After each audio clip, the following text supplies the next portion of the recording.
Okay. And I got the second. It's past 7, and we're going to get yelled at. So I say it's probably time to start the show. Okay. Mike, closer to your face. You're going to get yelled at. We were just talking. It wasn't like we were just conversing. Like this.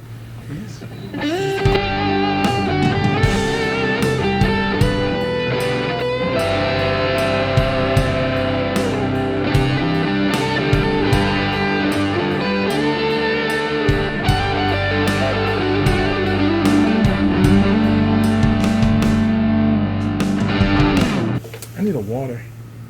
Hey, and welcome to the Prodigal Sons, episode number 25. 25. We are in our second trimester. Proud of the way our community has come together to offer help for.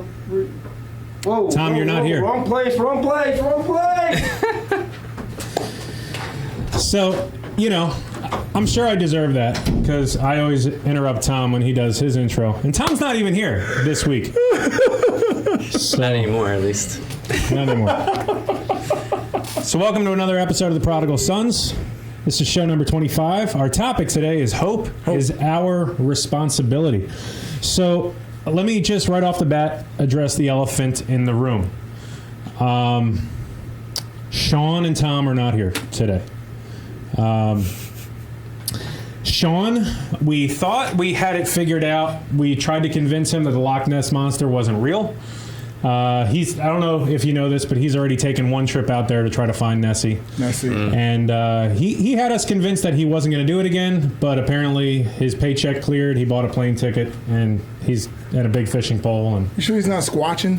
But Tom, see, I heard that Tom, you know Mike Tyson's getting back in the ring, right? So Tom went to help him train. Punching bag? Yeah. Okay. Yeah. It's not the heavy bag, but the speed bag. So Tom's helping Mike Tyson out this week. So, our producer Sarah and our pastor confronted Elijah and I. And That's you and me. that's you and me and you. Gotcha. And they were concerned that we wouldn't be able to do a show without Tom and without Shawn. So Without who? without Tom and without Shawn. Yeah, that's what I said. I didn't even know what they were talking about. So they suggested we talk to a counselor about it, but instead of So we need help. instead of talking to a counselor about it, we brought a counselor on the show. Talk to us about how much we don't need. What was Sham, Tom and something. Ton and Sham? There you go. Gotcha. Yeah. So we couldn't afford a counseling session, so we brought a counselor here to join us. So welcome everybody to Josh Hostetter. You might want to say Hostetter. It's not Hostetter. No, it's not. Josh No, Hostetter to the Prodigal Sons. Yeah. How you doing, Josh? I'm doing well. Thanks for having me. It's a pleasure. So we know.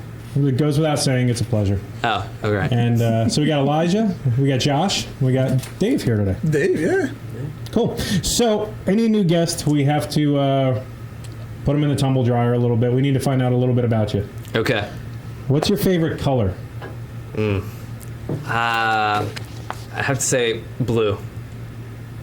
It's an easy answer. Yep. What's your least favorite odor? My least favorite odor. Ooh. Let's go with BO. Like that oniony? Yeah, the BO? oniony, like, oof. Yeah. At what age do you think you're going to grow up? Shooting for 97. 97. Yeah. 82, I'm walking in front of a bus. 82. We can talk about that too. Good thing we got a counselor thinking like that. What do you do for fun? What do I do for fun? I run. And, From what? Or who? Depends on the day. But yeah, got kids? usually towards You have kids? something. Oh, I do towards have something. kids. Yeah. Running, yeah. Yeah. Good. So you run? Do you run from your house, or do you drive somewhere to run, or do you run from your house? Both. So if I'm running with people, I'll typically drive somewhere and run with Group people. run? Sometimes, yeah. Like me. Usually me and my buddy will go run. Yeah, but then we ran too much and hurt our knee, so we don't run anymore. So I was like, you have young kids. Yes. I hope, and I could understand running from the house, but running Right. back has got to be the tough part. It is. It is. That's why I try to run uphill first, so that it's at least downhill. Get some motivation. How much does Pastor Pete pay you on a monthly or annual basis to be his friend? Well, it's direct deposit, so I don't keep Your track. wife sees it, and she does the taxes and handles stuff. the numbers. Yeah. Gotcha. Yeah. Have you ever actually watched an episode of The Prodigal Sons? Yes, I have. Wow. Yes. So not only is he a Christian counselor, he's a liar. Well, you didn't ask me if I watched it all the way through. Oh, I that's just true. said, have I ever watched one? you know what? I'm going to stick with the yes. I'm going to call that a win. Okay. Just stick with that. So that's a little bit of. Did we miss anything? I guess we can talk about like education and like your professional Sure. abilities and stuff. Yeah. Why don't you give us like 30 seconds of that? All right. So yeah, licensed professional counselor. I have my own practice in Pottstown, and been doing that since 2009. Yeah, and we do right now telehealth. You know, I have a few people in person, but mostly telehealth. And yeah, been just working there. I have 3 other therapists underneath me who work with us, 2 women and another guy. And yeah, we offer Cool. Christian counseling and do our best to help everybody we can. Yeah, so we've done a few episodes actually on like depression, anxiety, things like that, loneliness. And the one thing that we always try to encourage people is to seek out professional help if they need it. That's and cool. we're not shy about the fact that Shawn has done that. I have done Yeah. that. Actually, you're looking at the guy who runs the practice that I went to. So I went to, I didn't know his name at the time was Josh Hostetter. I thought it was Hostetter Counseling. Now I feel like I got duped a little bit. Right. But So- I've been to Hostetter. So would you say- Hostetter Counseling. Would you say everybody on the panel has been to counseling? Yeah, I think so. Have you ever been to counseling? Yes, I have. Okay. Yeah. Is that what made you want to do it? No. This Oh, this is like a funny story yeah, coming. well, it's classic. I was in ministry, got married, and my wife said, you make a good counselor. And then she was like, you shouldn't be a minister. You should go be a counselor. And I was like, all right. So I went. You listened to her? I did listen. Are you glad you listened to her? Yeah, I'd say so. Did she take I credit? don't want to say too much because then she'll take credit for it, Did she take credit for your career? Yeah. And I'm not. I mean, obviously, she could say that if was she did. She could. And she does. The question was, does she? Oh, she does. She does. Let's just. In front of you, in a group, or just Oh. you and her? It doesn't matter. It doesn't matter. And yes. so yes. the She's background to happy that tell question was, I told my wife to become a nurse, and my wife's a nurse. Okay. So basically, what I'm trying to say is, your wife made your career.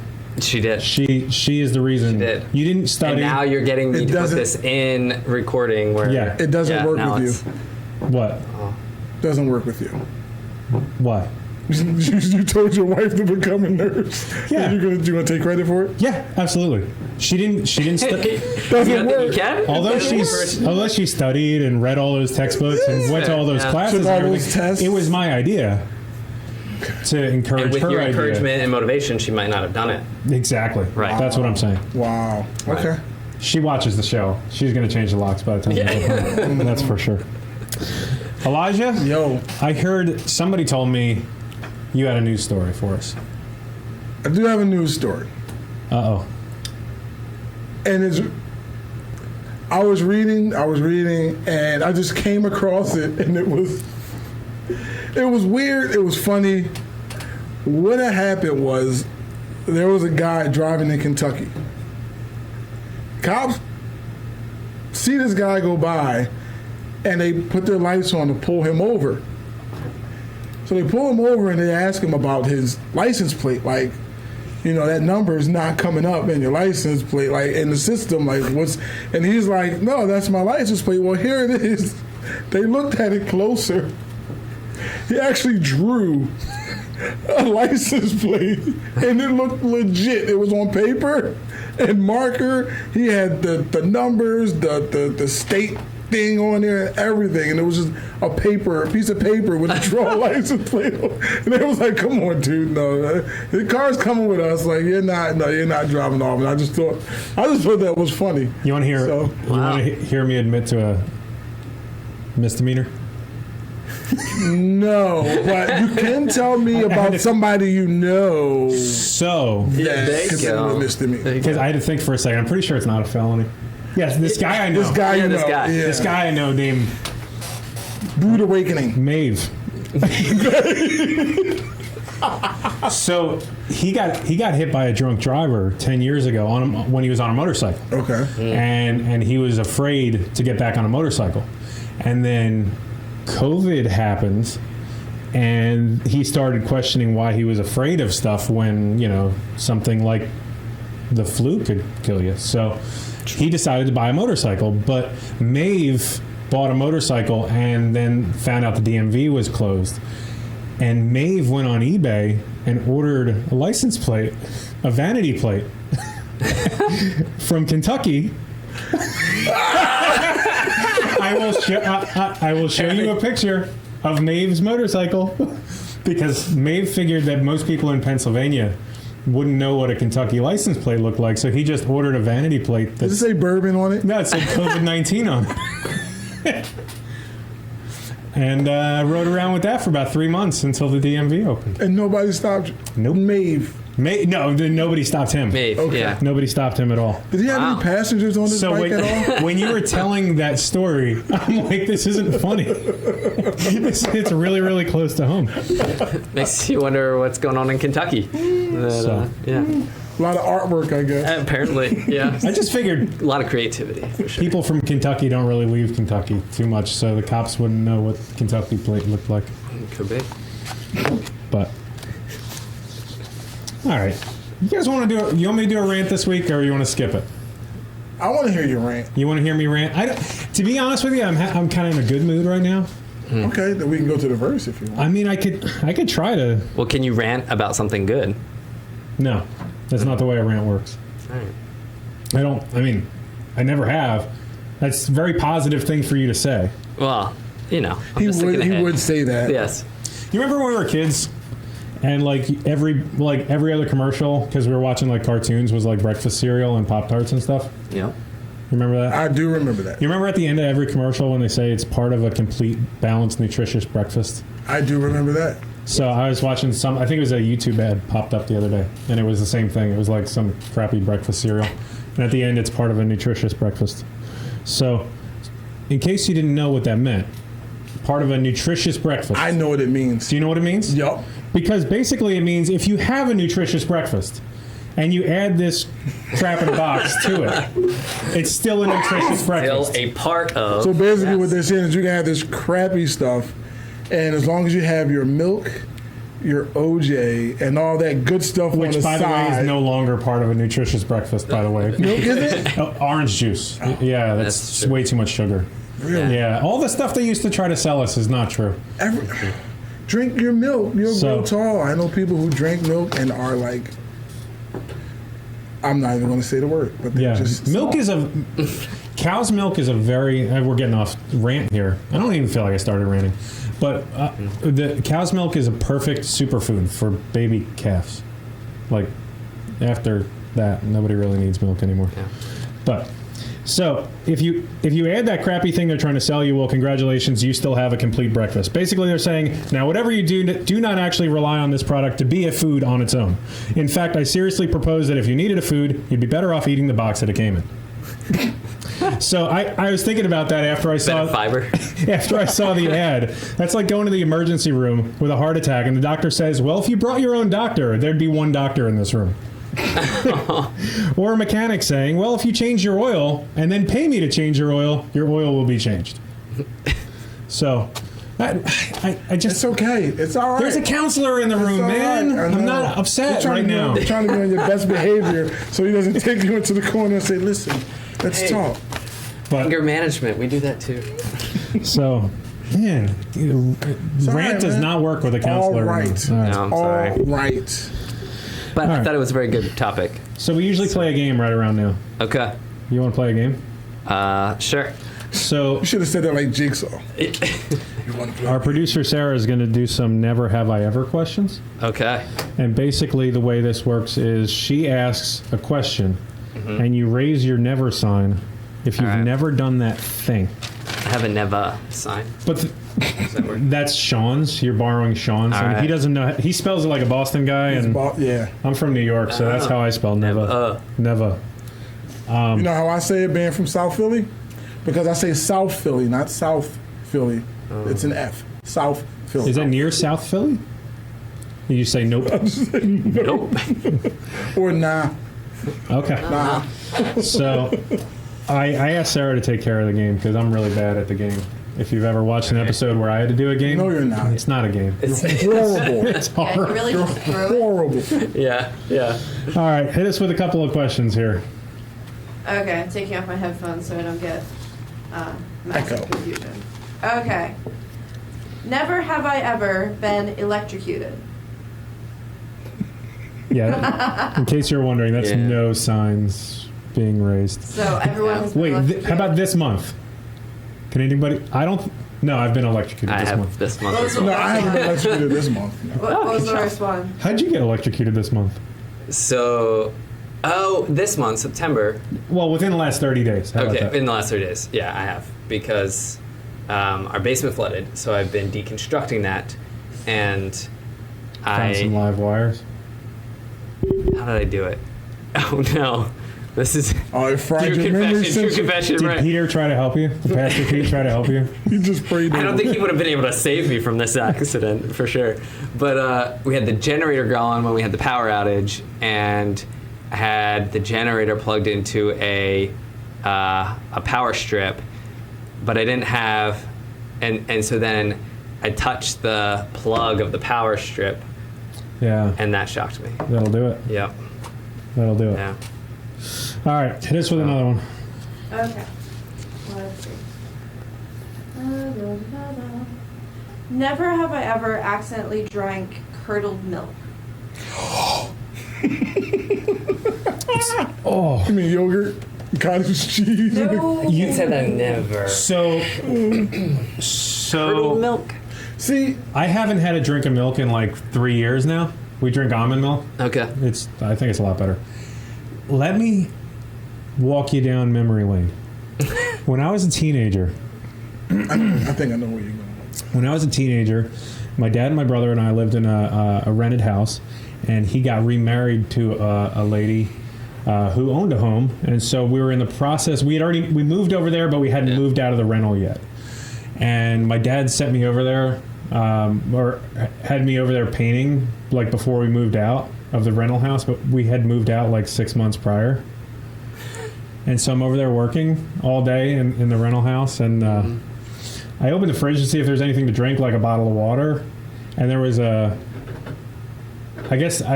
assumed somebody had mixed lemonade in a milk container. Who would do that? My brother and I. Really? Yeah. We would totally take like Kool-Aid mix and mix up like in a milk container. So I was really thirsty. Oh, okay. I see what you're saying. I was really thirsty and I'd been sweating, and I opened the fridge and I was like, "Ooh, cool, lemonade. That's still good." And then a Not so much. couple seconds later, I threw up all over the kitchen floor. So Man. See, I've always nobody's like eating when. always been weird. Right. I've always been Don't weird imagine these things. when it came to sour milk, spoiled milk. I'm the type of person I'll look at it, I'll look at the date. I won't even smell it. I'll take it to someone. Hey, how does this Yeah. smell? Like, See if they is throw this up. still good? Is this all right? But you don't even trust what they say. You just look at the expression on their face when they. If they go, and I'm like, no. But you got some people that'll say, all right, let me get rid of it. Then you got some people that'll close it back up, put it right back in the refrigerator. Yeah, I mean, it's not quality enough for me, but somebody will drink Somebody that. will Put drink it it. back. You ever see Friday? Put some water on your cereal. That I just did that the other week. See? Because my son thought it would be funny to fill the empty milk jug with water and put it back in the fridge. But did you eat it to teach him not to waste food? Well, no, because I poured it into my cereal. That's what I'm saying. Did you still Oh, have eat to it? eat it? No. No, did you I'll- eat it? No. I just poured out the water and then added more milk. Okay, all right. Yeah. Okay, that I makes didn't throw out the cereal. sense. Okay, as long as you didn't throw out the No, cereal. No, it was good cereal. But there are people that need clean water to drink and you kind of waste it. So. But Well, go ahead. I'll send that to Just so you know, them like next time. if you guys want, like milk does definitely turn into lemonade. Like it turns yellow.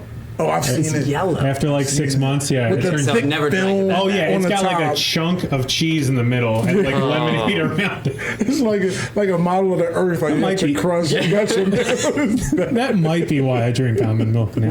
Doesn't really go bad, by the way. Almond milk. It's like good forever. Sorry. All right. What's that say? What's next? No, you're fine. Never have I ever eaten an entire vegan burger. Oh, guys, sustainable meats. It's sustainable meat. It's true. So we have a never for Josh, Never. and we have a nope for Elijah. Yeah. Dave, I had to find one I've to get you. never Vegan burgers are tried a vegan burger. they're good. Come over to my house. I'll make you one. They're good. As long as you don't think They of it are as a good. burger. Because it doesn't taste like a burger. See, I'll go to his house to try a vegan burger, and as I'm walking up, there's going to be like patches of dirt and grass missing from his lawn. No, what I found out real quick with veggie burgers and vegan burgers and stuff, just don't think of it as a burger and you'll be fine. It's just a good like sandwich. What but was it's the newest definitely- one they came out with? Is it Impossible. the, Impossible. Yeah, The Impossible Burger Burger? King Impossible Whopper tastes like a burger, but Alright. it's it's probably kill you faster than a Whopper would Oh. because it's just like Well, take something that isn't meat and try to make it taste like meat. Right. What do you have to inject into that thing? That's why I That's don't fair. like turkey That's bacon. fair, yep. That's why I don't like turkey bacon. Turkey bacon, it goes through so much to make it taste like regular bacon that is actually probably worse than regular bacon. But that's just me. I'm sorry. Next.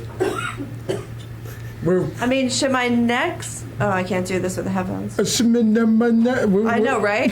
I have a 1 Casting second spells delay on on the us over here, headphones. It's Hermione horrible. Granger. I'm sorry, guys. Should my next question be never have I ever had a salad this week? I'm going to have one tonight. Nope. Yeah, I don't think that counts.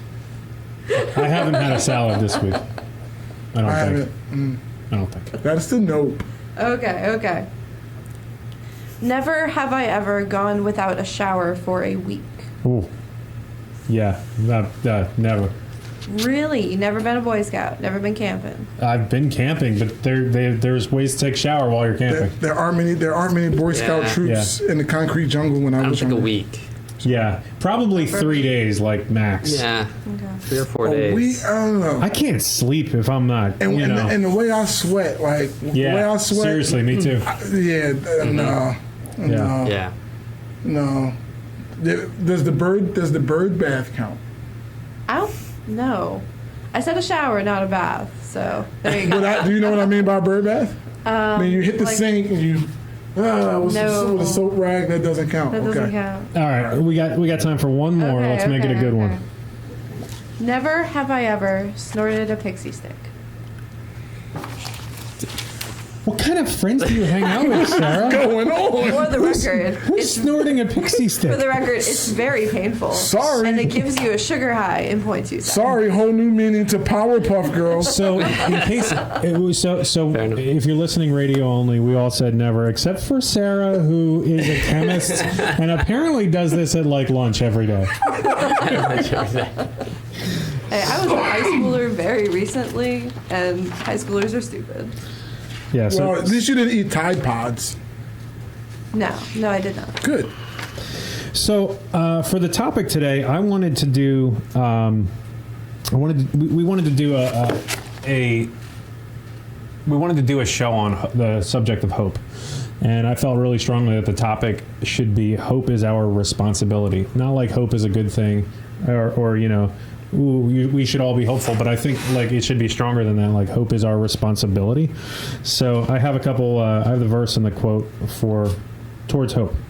So Barbara Kingsolver. Anybody know her? I don't.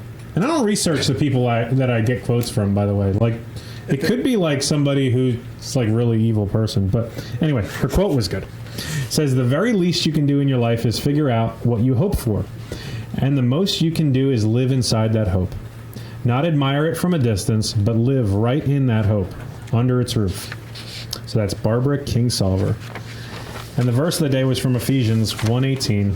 I pray that in the eyes of your heart may be enlightened in order that you may know the hope in which he has called you, the riches of his glorious inheritance in his holy people.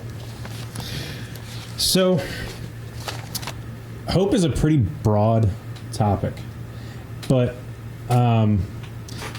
And by the way, I feel like I want to know. I want you guys to know that with like a counselor sitting right next to me, I feel like I'm being judged. I'm just saying. I feel like I'm under the microscope. Are you getting any of this, Elijah? Or? A little bit. Okay, so a little bit. okay, I'm just saying.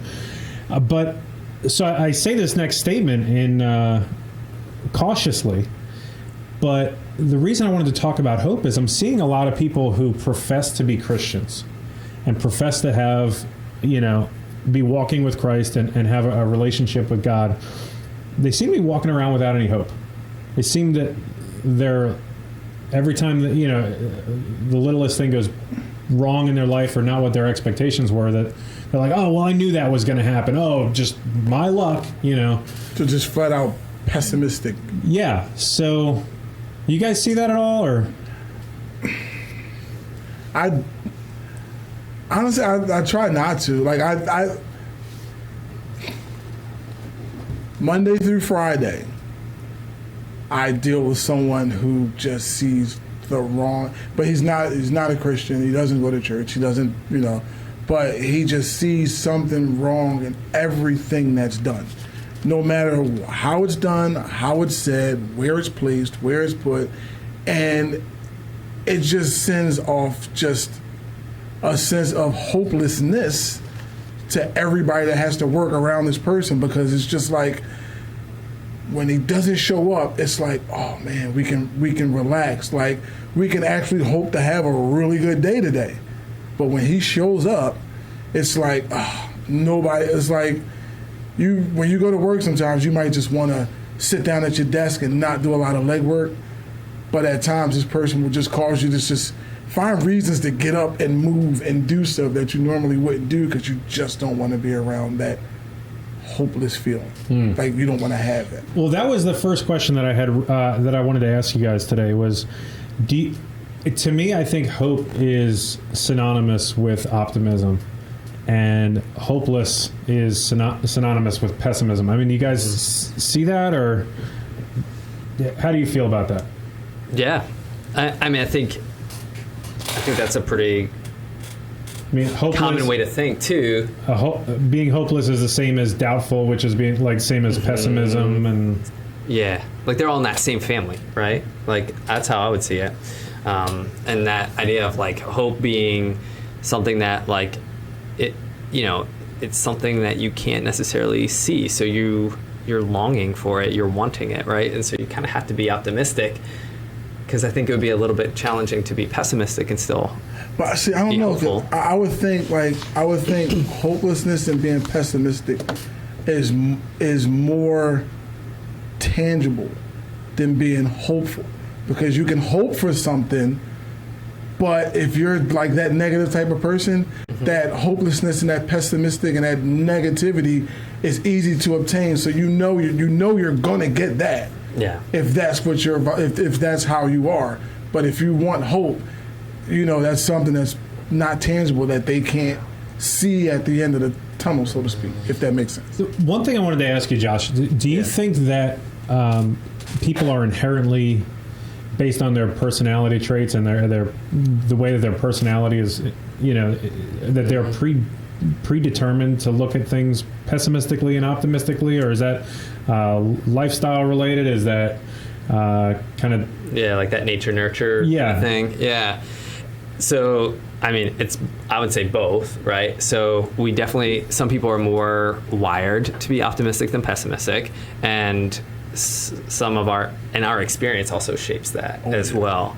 But it is interesting.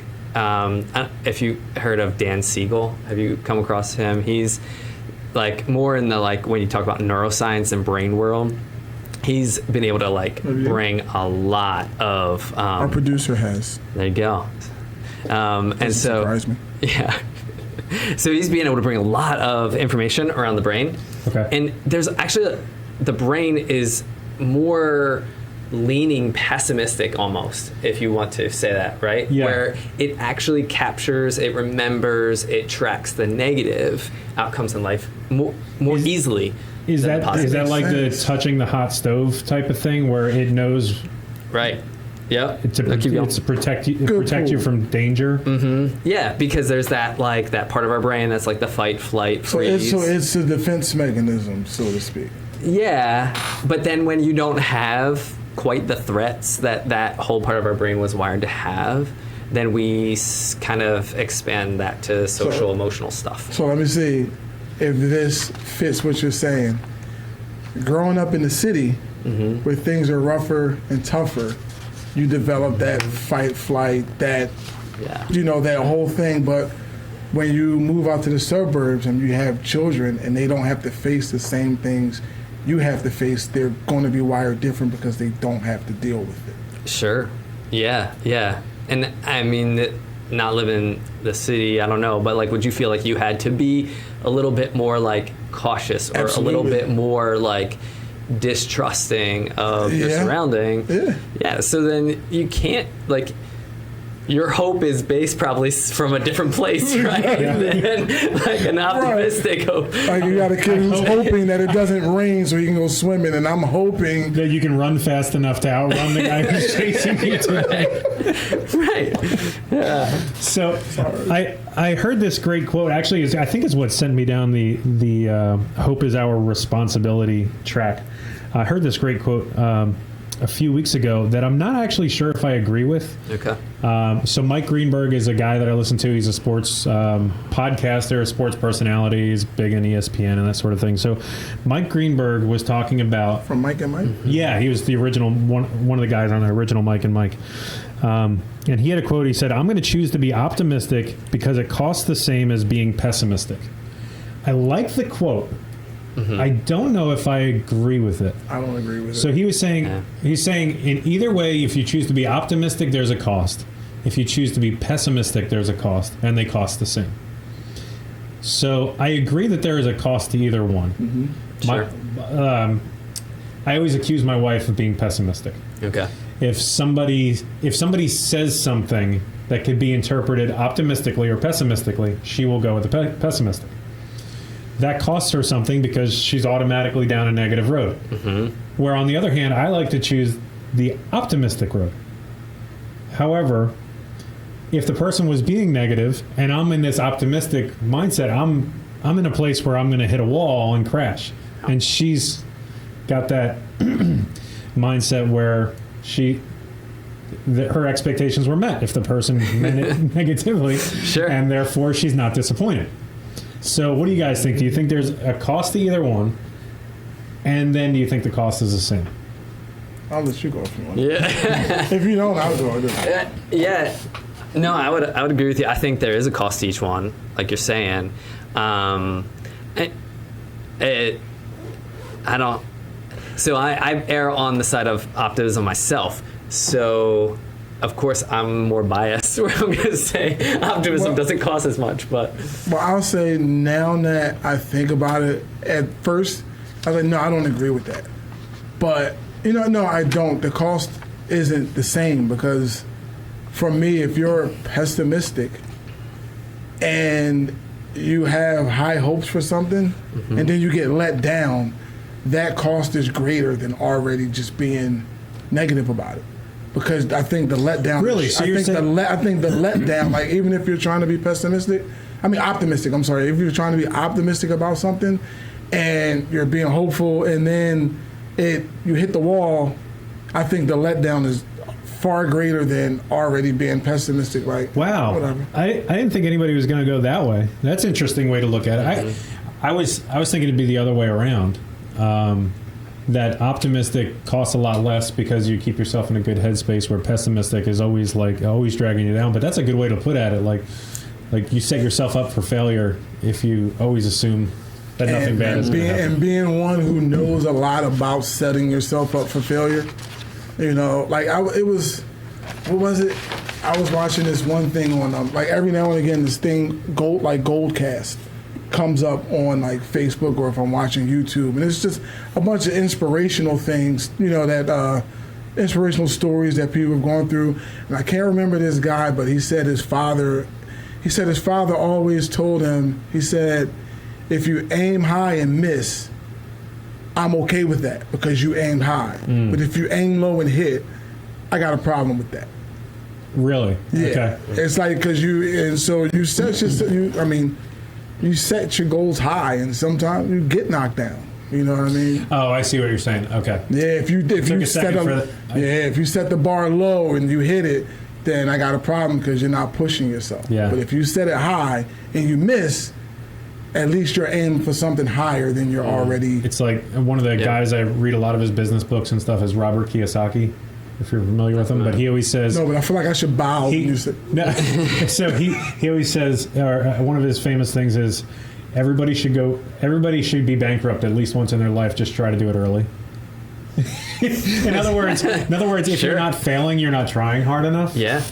Bankrupt could be a metaphor for other things. Then I'm bankrupt. Yep. I'm bankrupt. Yeah. Well, and so I mean, like, yeah, in preparation, right? Some of the things I was looking up around, like, what have we learned by studying people who respond, is that, like, kind of to your point, is that so optimism is correlated to hope, but they're not the same thing. And that, so when we think about, like, is the cost from this, what you're saying, like the guy's quote, right? The whole point of, like, those who have been, like, studied to be more optimistic and more hopeful, they do tend to be more successful or succeed in whatever the goal of the hope is. So my sense would be, it wouldn't, I think based on that, I would go, it's not the same cost, because I'm wondering if pessimism would actually keep you from pushing yourself and trying. Yeah. And so you wouldn't achieve. And so even if you do fail, well, yeah, you're going to experience that same disappointment that the pessimist might be predicting, right? Or preparing for. But there's also this chance you might not. I've been there, and that mainly came through school. Yeah. Through school, like, not thinking, like, sometimes not thinking you're smart enough to do something, or, you know what, I don't care, and because I don't care what happens. And then when you fail, it's like, all right, I knew I was going to fail. But, you know, once, like, for me, it was like sports. Like, once I really got into sports, and I knew that good grades meant I can play, then that was the beginning of me. Like, and I'd already ruined, like, a year of eligibility.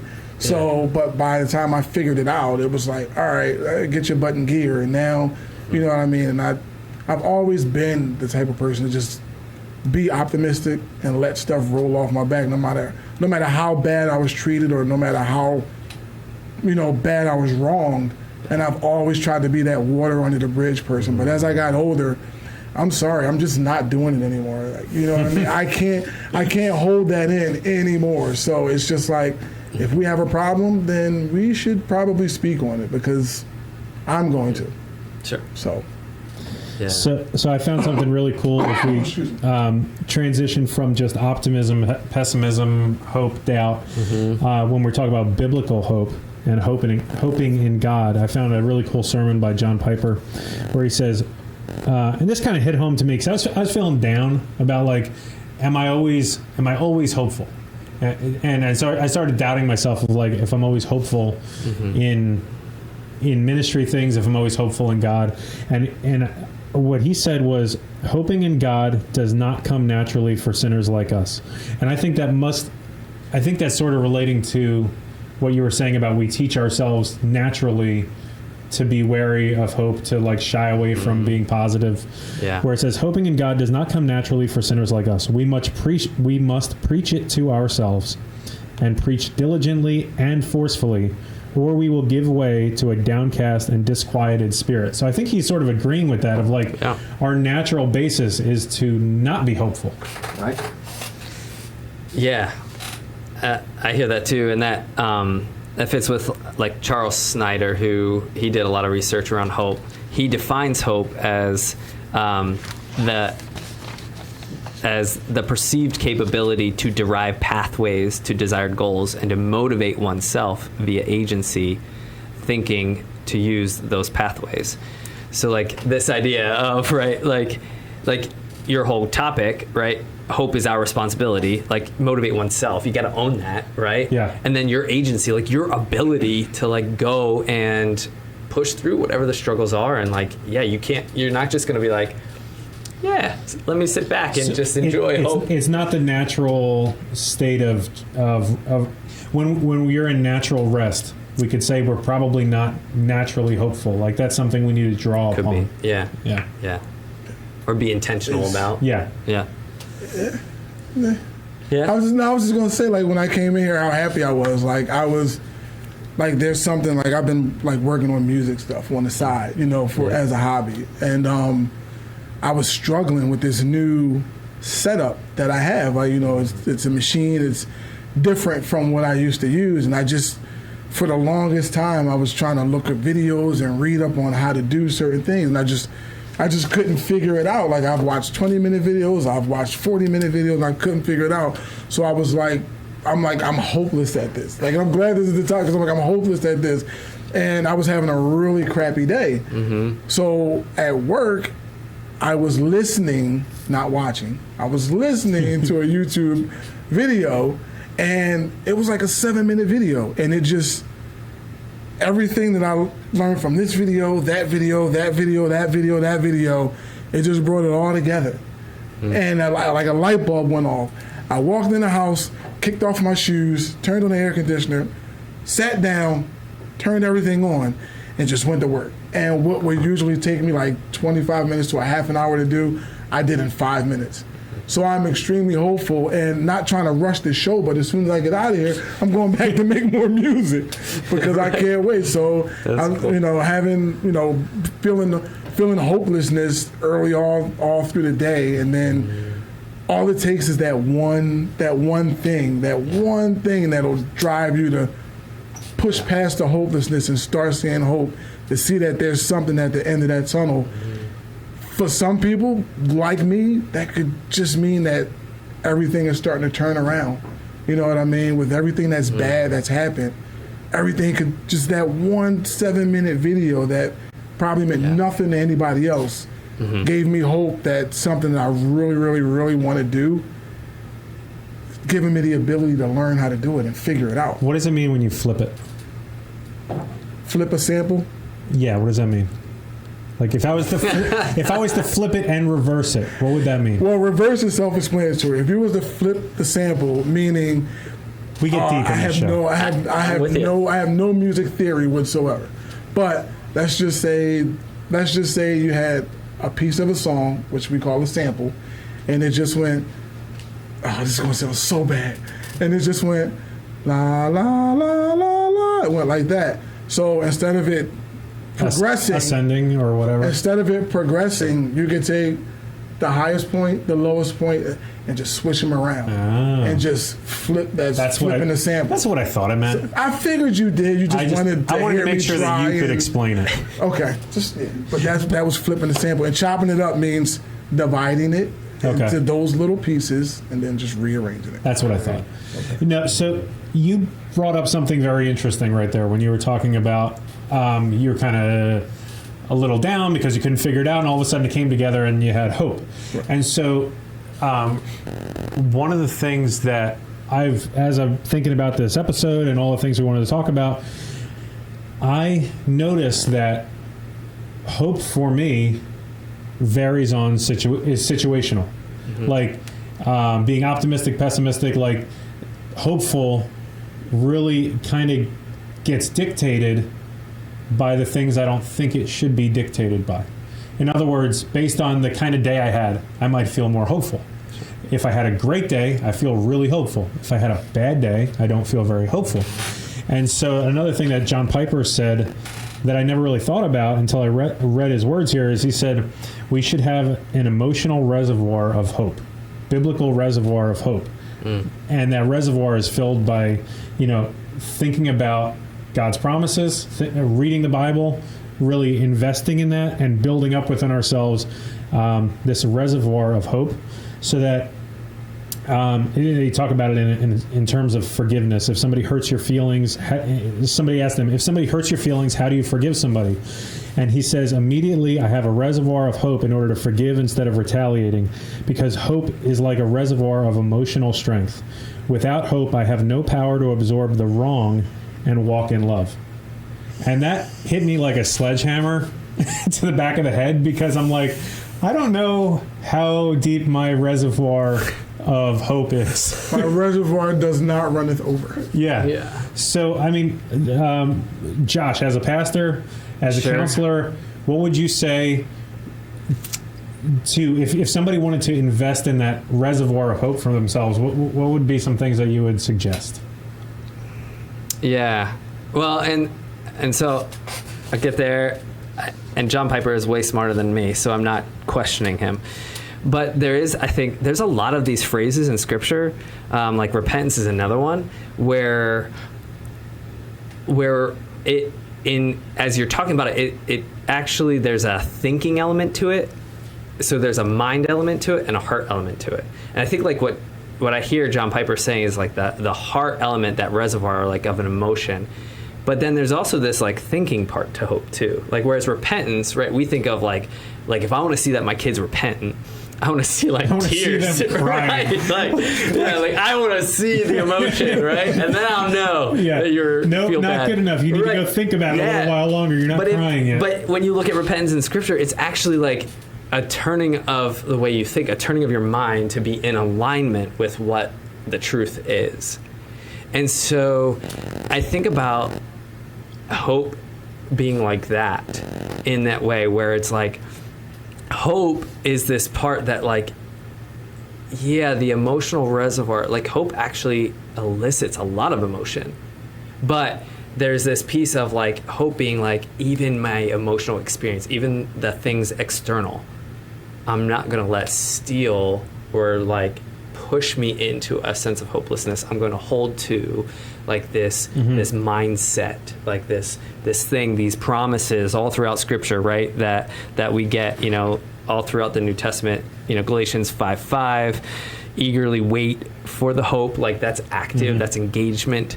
So I think when we're in a position where we're feeling like our like barrage of like horrible things is going on in our life, i.e., you know, global pandemic, you know, like, amongst other things, right? I think global pandemic is like actually number 2 or 3 on the list. yeah, At this point, I hope so. Yeah. A lot is really when we slow down and we just kind of gain a like presence perspective. I think it really opens up some things for us in terms of what we consider is a real threat, right? So if hope is, if we're engaging that part of our brain that's like the fight, flight, freeze, then we got to be able to slow ourselves down to a place where we can get out of that mindset and get into like just enjoying the presence. I'm laughing because you use the word presence and you use the word be, and on my way in today, I was listening to a song by a rapper. His name is Common. Okay. And the name of the song is called Be. And the very last line of that song, I love so much, and I try to emulate that. And he says, "Never looking back or too far in front of me. The present is a gift, and I just want to be." That's a really cool line. And I remember that line because it hits so hard. So is that what you mean when you're like, you said it was a presence? Mm-hmm. So is that just kind of being, explain what you mean by that? Yeah, just being in a present moment. I just did. That lyric. What else can I say? You gotta flip it and reverse it. We'll talk about it later. I'll explain it to you later. You're right. But is that what you meant by presence, Josh? Yeah, because I mean, so like if I look at my situation right now, right? So, you know, got one kid virtual, one kid in school. Basement just got flooded, so I'm like totally tearing out my basement right now while I'm trying to work full time. While you know, and I can look at all of those things that are overwhelming me. It's hopeless, right? Because when I look at all those things, I don't just look at one. I'm looking at everything because they all just connect in your brain, and it it's all part comes, of adulting. Right? Yeah. Thank you, adulting. Right? It's great. And if I just be, then I'm actually You're dealing with when you say be.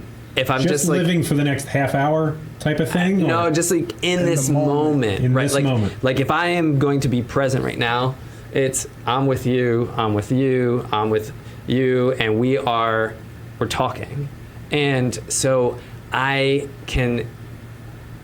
And this is the hardest part, right? Because we always say we can just let go. How do you let go? But I choose to not engage those thoughts of my basement, schooling, work, whatever, and I let myself enjoy and be. So you don't need a distraction to not have to think about that. You just have the mindset to just say, I'm not thinking about that right now. I'm choosing to not. I'm choosing to not those think things about now. that right now. Yeah, I mean, Lucky you. well, Lucky you. yeah, it's easy now because I'm talking, so it's taking up auditory space. But at night, sure, I'm like, I want to be sleeping, but all those things run through, right? So I don't think it's. Some of us are, but it's like that quote said, like it takes intentional engagement to practice that. Yeah, Yeah. yeah. I think that's What exercises could you do to practice that? mostly like crunches and stuff. I think. Clearly, I haven't been crunching anything but chips. Yeah. So there's like even if just using scripture, right? God talks about like meditating on His Word day and night, right? So taking Psalms and just like letting yourself hear a Psalm. I had this really cool moment with my kid last night, who laying there, and he goes, I'll probably forget it, but just talking about this, he's like, I got all this going on, and he's like, Dad, you just read that prayer to me, and like I heard you. But like there was just all this in here, and it's like, Dad, I think too much. I was like, yes, Yeah, you get it. You get it. Yeah, like, and he's like, so how? And he says like, how do I hear you? And I hear what you're saying, and it like, how do I take it in? And I was like. You got a little shrink on you. I know. He's like, oh yeah. He gonna put you God on the bless him, couch. right? He gonna put you on the Right. couch. Yeah, lay down for a Yeah, second. yeah, We need to talk about this. And and like I think and I just so that's the struggle, and I think it's just being intentional, taking responsibility, like your topic heading is, right? It's just like saying no. Like, I mean, how often do we do that practically, right? Right. Like, you with your music, you're doing stuff all the time. And you're like, Right. and you're like, I know I can do it. I got to figure out how. There's times they get mad at me. There's times I'm sitting here before the show and they're talking. I'm like this. Yeah. Just like With staring nothing, at it. working it in my out. ears. I'm just like thinking of something in my head. You just hearing the music. And they're like, "Hello, are you here?" And I'm like, "That's when I ignore them." But Yeah. you know. yeah. Yeah. Getting So in the zone. the last thing I wanted Yeah. to bring up to you guys before I feel like we could do 2 or 3 episodes on this. Like, I think there's sure. a lot of meat here.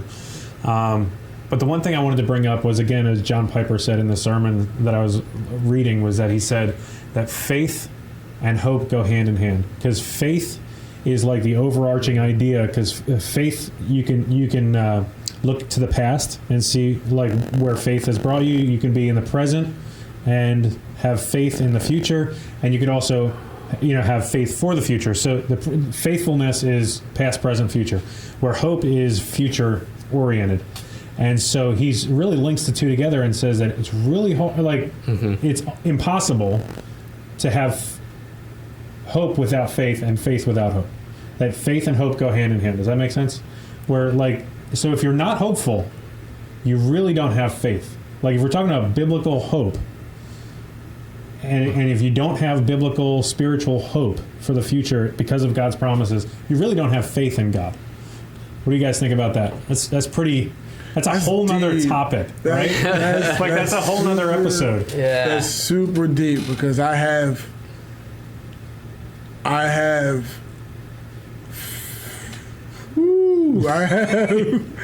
I mean, I don't know which one it is. I don't know if it's faith or hope that my situation comes to an end soon. Well, but hang on a second. I see where you're going with that, but the one thing I would say was you can have faith and hope that God will get you through it, but you can also be understanding that there's going to be rough water Okay. in that process, right? I mean, Okay. it's not like Okay. it's not mutually exclusive. It's not like all supposed to be positive. Nope. Like there's Yeah. going to be. Yeah, that's part of the faith. Like I have faith Right. that God's going to get me out of this storm. That's the weathering the storm part. Yeah. Like trying to get. Okay. Yeah. All right. Yeah, because I mean, I think pessimistic or optimistic, both leanings, you need hope and use hope, I would say. They're not, one doesn't preclude the other. I mean, so Galatians 5:5 was one of the verses I wrote down. It was like, for through the Spirit, by faith, we ourselves eagerly wait for the hope of righteousness. So I think you're onto something there. I don't know, like, you know, A plus B equals C. I don't know that C plus B equals A is the correlation there, you know?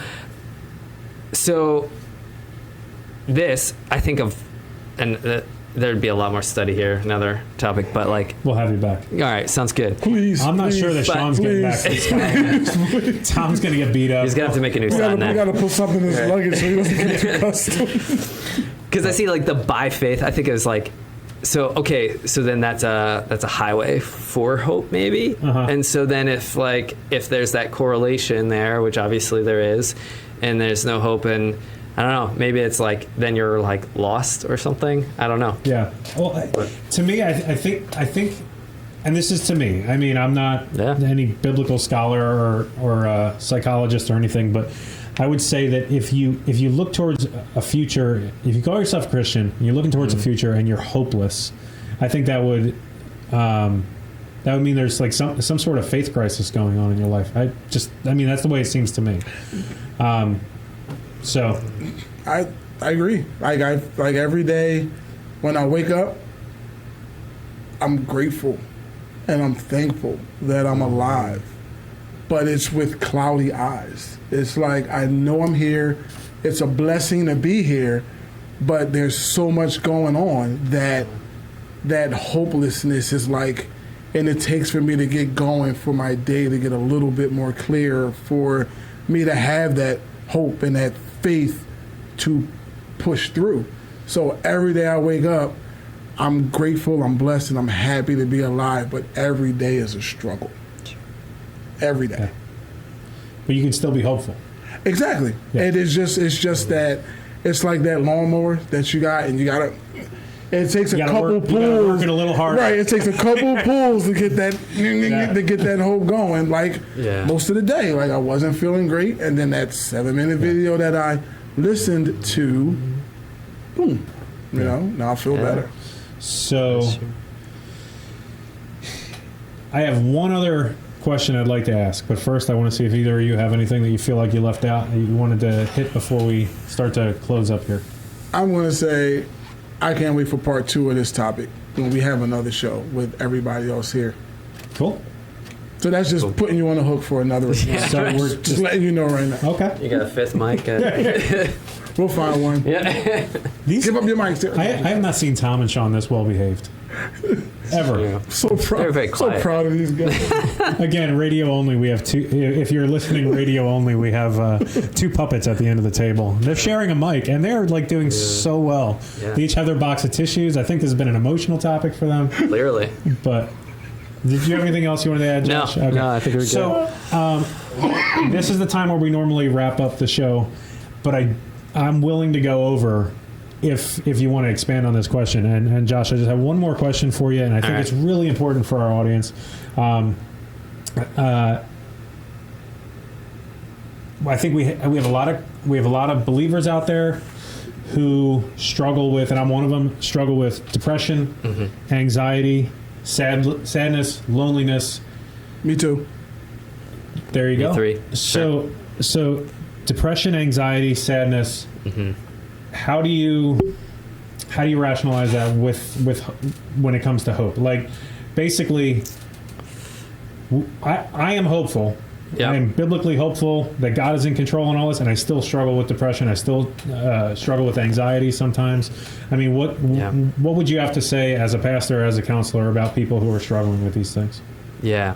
So, hope, depression, anxiety, right? Kind of same coin, opposite sides, right? Hope and hopelessness, same coin, opposite sides. depression, there's a direct correlation to hopelessness. So one of the like identified treatments of depression is what we call the installation of hope. So like, Really? yeah, it's so actually this called, was not planned. You didn't even know I was going to ask you this question. Right. So, yes. Okay. Wow, that's crazy. So when you are struggling with sadness, with depression, there is this like really important piece of like that is you could almost say, and don't quote me on this, but like depression is a loss of hope.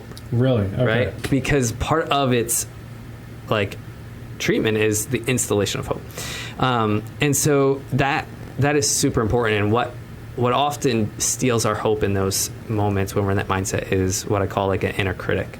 So when we get very hard on ourselves, we get really critical, and nothing is good enough, right? And I'm super lazy because I can't even motivate myself to get out of bed. And so we get really hard, and so then we get really hopeless. And so in those moments, it's like, it's just grace.